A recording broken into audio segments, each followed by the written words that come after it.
Julie and MacKinnon. I have always been very creative. I know I've always had it in me, but about 5 years ago, at a really low point in my life, I ended up going to the Detroit Lutheran gathering. At one point I was in the chapel because there was one of the young men that needed to be watched.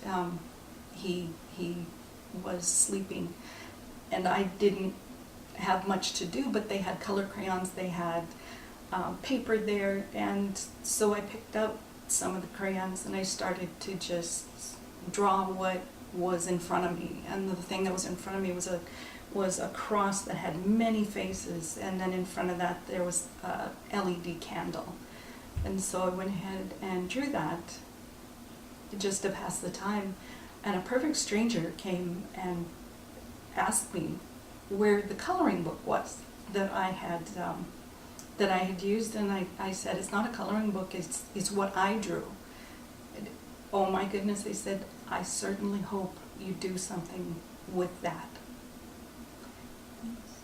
And at that point, I started to listen more.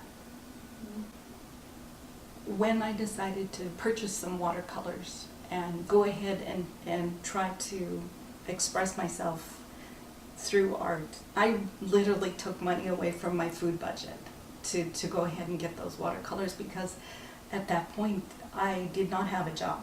I did not have something solid to lean on, and so by getting the watercolors and starting the process of creating, I believe I was saved. When I create, for me at least, there has to be a relationship. There has to be a connection. The relationship comes from in here, and it is an extension. It becomes something that is very, very personal, and I cannot sell it. I cannot put it out there for money. The relationship itself is what evokes the grace that allows me to paint or spin or do mosaics. They're gifts from my soul outward. I turn to creativity to remind myself that God's gift and the grace that it brings me is something that comes from in here, from Him. I know who this will go to. And so often when I am creating, the person is in my mind and heart, and it just seems like all of the brush strokes are a dedicated prayer to them. Coming from a farm, and a wheat farm at that, mustard, of course, was something that we didn't want to go to seed because it does spread so rapidly. And so it took me a shift to realize that the seed spreads so rapidly. The seed is the potential.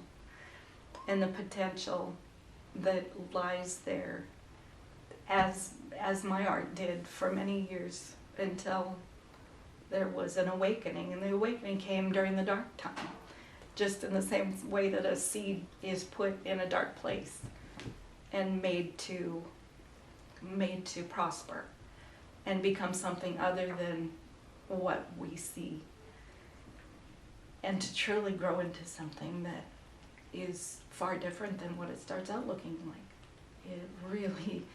It really is a metaphor for the grace that God has given. It isn't that there aren't bad things that happen. It isn't that there aren't dark times. It's that by creating, I am able to put all of that on pause and praise